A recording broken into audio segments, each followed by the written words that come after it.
AIR news में आप सभी दर्शकों का स्वागत है। आज नांदेड़ जिला सरपरस्त वजीर अशोक चौहान के बयान का जवाब देते हुए वंचित बहुजन आघाड़ी के महाराष्ट्र के तर्जुमान फारूक अहमद ने अशोक चौहान का मुंहतोड़ जवाब दिया।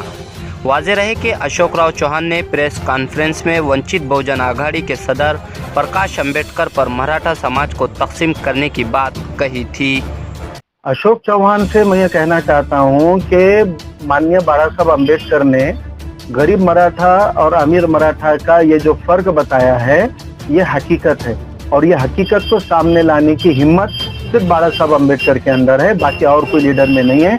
आज गरीब मराठा को ये पता है कि ये जितने 150 घराने हैं महाराष्ट्र के अंदर, जो ये 70 साल से सियासत के अंदर मराठा समाज के वोट लेते हैं, मुसलमानों के वोट लेते हैं, दलितों के वोट लेते हैं, लेकिन चुन के आने के बाद सिर्फ अपने घरानों को बड़ा करने का काम ये घराने कर रहे हैं। मैं मिसाल देना चाहता हूँ कि नांदेड़ के अंदर पैठन से आए वाले शंकरराव चौहान को 2 बार मुख्यमंत्री पद, अशोक चौहान को 2 बार मुख्यमंत्री पद मिला, लेकिन ये चौहान फैमिली ने इस नांदेड़ जिले के छोटे छोटे मकाम के ऊपर जो मराठी लीडरशिप थी, चाहे साहेबराव बारटकर रहने दो, कुंटूरकर रहने दो, गोरठेकर रहने दो, जयंतराव पाटील, सूर्यकांता पाटील, किन्हाड़कर रहने दो, कुंटूरकर रहने दो, जो भावराव पाटील है, धनेगांवकर रहने दो, ये सारे के सारे मराठे फैमिलीज को, ये छोटे छोटे मराठे लीडरशिप को खत्म करने का काम अशोक चौहान ने किया। और बाहर से आए वाले डीपी सावंत को, बाहर से आए वाले अमर राजूरगढ़ को उनके छाती पे बिठाया है। इस नांदेड़ के अंदर पहला MP दलित समाज का था। इस नांदेड़ के अंदर 4 बार पब्लिक के इलेक्शन से चुनकर आकर, पब्लिक के वोटों से चुनकर 4 बार मुस्लिम MLA बना था, लेकिन जब से अशोक चौहान यहाँ पे आए हैं 40 साल में सादा टिकट नहीं दिया उन्होंने। सिर्फ मराठों के ही नहीं, इन्होंने एक सादे मराठे, जो साधारण मराठा समाज और घराने, उनको भी खत्म किया, दलित पॉलिटिक्स को खत्म किया, मुस्लिम पॉलिटिक्स को खत्म किया। और आज जब यहाँ पे मुसलमानों के हक की बात आती है, मैं याद दिलाना चाहता हूँ मेरे मुस्लिम भाइयों को, जब मुस्लिम मोर्चा आवाम ने निकाला था, अशोक चौहान ITM से उस मोर्चे में घुस गए थे और होम होटल के सामने खड़े रह के हाथ बता रहे थे। जो मुस्लिम लीडर ने अशोक चौहान को मोर्चे में लाए, आज उनको पूछो जाकर के अशोक चौहान का क्या मौकूफ है। आज वो कह रहे हैं कि कंगना का इशू चल रहा है, सुशांत का इशू चल रहा है, और ये जवाब है उनका, ये संजीदगी है उनकी पिछड़े हुए मुसलमानों के बारे में। और वो बोल रहे हैं कि मुझे कानूनी मामलों में नहीं समझता है, या मैं कानूनी, फडणवीस में और आप में क्या फर्क रह गया, वो भी तो यही कानून का मसला बता रहे, लेकिन कानून का मसला है ही नहीं। मुस्लिम रिजर्वेशन कानून का मसला नहीं है।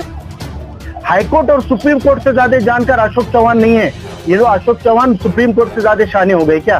सुप्रीम कोर्ट ने जब हरा सिग्नल दिया हुआ है मुस्लिम रिजर्वेशन को, 5% एजुकेशन के रिजर्वेशन को लागू करने के लिए सुप्रीम कोर्ट ने जब ग्रीन सिग्नल दे दिया, तो अशोक चौहान और फडणवीस के ज्यादा शाने हैं क्या दस्तूर के मामले में और कानून के मामले में? ये बहाने हैं। इनको कभी भी ना पिछड़े मराठों को रिजर्वेशन देना है, ना पिछड़े हुए मुसलमानों को रिजर्वेशन देना है। ये सिर्फ अपनी सियासी नौटंकी करने का काम करते हैं। इसलिए इसके अंदर जितने कांग्रेस की लीडरशिप है, इनको मैं चैलेंज करता हूं कि ये कौम के साथ है या फिर कांग्रेस के गुलाम है। ये उनको साबित करने का मौका है। अपने लीडर को कन्विंस कराओ, उनको आवाज उठाने लगाओ, डायरेक्ट मुस्लिम रिजर्वेशन को लागू करने लगाओ।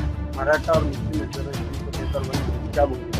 वंचित बहुजन आघाड़ी का यह मानना है कि हाईकोर्ट, सुप्रीम कोर्ट ने जब फैसला दे दिया कि ये रिजर्वेशन कानूनन है और लागू करो, तो हुकूमत को डायरेक्ट लागू करना चाहिए। कोई अध्यादेश निकालने की जरूरत नहीं है, कोई ठहराव की जरूरत नहीं है। सुप्रीम कोर्ट का फैसला अपने आप में कानून होता है, और सुप्रीम कोर्ट ने 5% एजुकेशन रिजर्वेशन को जब वैलिड ठहराया हुआ है, लीगल ठहराया है, कॉन्स्टिट्यूशनल ठहराया है, तो ये हुकूमत ने डायरेक्ट लागू करना चाहिए। यह हमारा हुकूमत से मुतालबा है। और वंचित बहुजन आघाड़ी मानती है कि मुसलमानों के हक का रिजर्वेशन, जो सुप्रीम कोर्ट ने 4 साल हो गए ग्रीन सिग्नल देकर, 4 साल से हमारे 5% जगहों को छीनने का काम पिछली हुकूमत ने भी किया और ये हुकूमत भी कर रही है।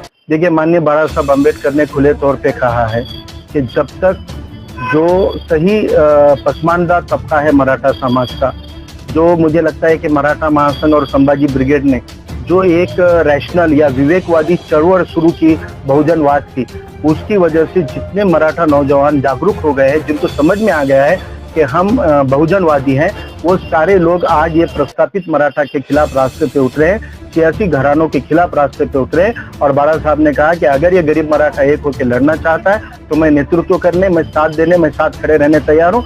वंचित बहुजन आघाड़ी पूरी ताकत के साथ हमारे मराठा भाइयों के साथ खड़ी हुई है, क्योंकि आज जरूरत है ये तबके की, ये सब समाज में है। मैं मानता हूं कि जो मुसलमान रहो, दलित रहो, जो वो अमीर बन गए वो अमीर बन गए, गरीबों को छोड़ दिया, ये हर जगह है। लेकिन 288 में के 180 मराठा आमदार है, ये सबसे बड़ा हुकूमत का फायदा लेने का काम प्रस्तापित कराने कर रहे हैं, जबकि मराठा समाज का बड़ा टक्का है जो खेती की वजह से बर्बाद हो चुका है। खेती में कोई परवड़ नहीं रही और वो लोग खुदकुशी के अंदर भी आप देखोगे तो गरीब मराठा मरता है और इसको भी रोकने का काम ये हुकूमतें नहीं कर रही है। आज अगर ये पिछड़ा हुआ तबका जो है मराठा समाज का रास्ते पे उतर रहा है तो वंचित पूरी ताकत से मराठा भाइयों के साथ में लड़ेगी, छावा रहे या कोई भी संगठन रहे। अगर ये प्रस्तापित राजनीतिक सत्ताधारियों के खिलाफ लड़ रहा है तो हम बिल्कुल उनका साथ देंगे, क्योंकि हमारी लड़ाई वंचितों के लिए, और हम मानते हैं कि मराठा समाज एक बहुत बड़ा तबका वंचित बन चुका है। इनको सियासत में भी कोई जगह नहीं है, इनको नौकरियों में नहीं है, इनको रोजगार के अंदर नहीं है, और ये अवसर दिलाने के लिए हम बिल्कुल उनके साथ में खड़े हैं।